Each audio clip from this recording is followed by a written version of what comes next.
Ovo je Zippo upaljač, a ovo je moj Zippo upaljač. On se od ovog prvog ne razlikuje ni po čemu drugom, niti je poseban, osim po tome što je moj.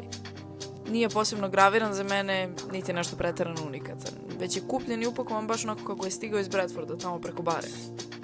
Bio rođendanski poklon, iako mi u tom trenutku čak nije ni bio potreban, ali okej, to i nije uvek poenta rođendanskih poklona.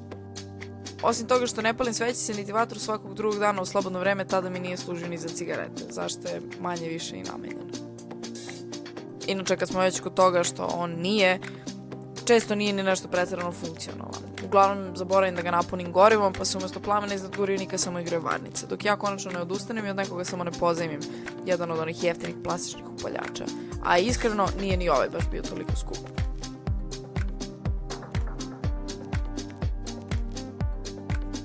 Do sada je prošao 100 ruku, brojne zemlje i granične prelaze i sigurno će ih on proći još barem toliko. Ispadat će mi još makar 1.000.000 puta i na kraju će biti sav izgrben i pohaban. Prvi put kada sam ga ogrebala, malo me pecnulo iskreno, a sada već svaka ogrebotina ima svoju priču, ličnost i mesto koje se vezuje za nju. I on je sam sada već produžetak moje šake, koja sa njim poprima ožiljke ogrebotine i modrice. Iako me često od ovakvog filozofiranja zaboli glava, stvarno se nekad zapitam da li su stvarno svi moji dosadašnji rođendanski pokloni bili važni. Zapravo nisu, nasuprot većinom su to bile jednom ili nijednom pročitane knjige i nenošene majice. Ali ovaj jeste i nekako se izdvajam, a da i dalje nisam sigurna šta ga to tačno izdvaja. Na kraju krajeva, ja se sada od njega gotovo i ne odvajam. Čak i kada putujem i znam da ga neću izvaditi iz kofera iz straha da ga ne izgubim, on ipak ide sa mnom, uredno spakovan u kofer.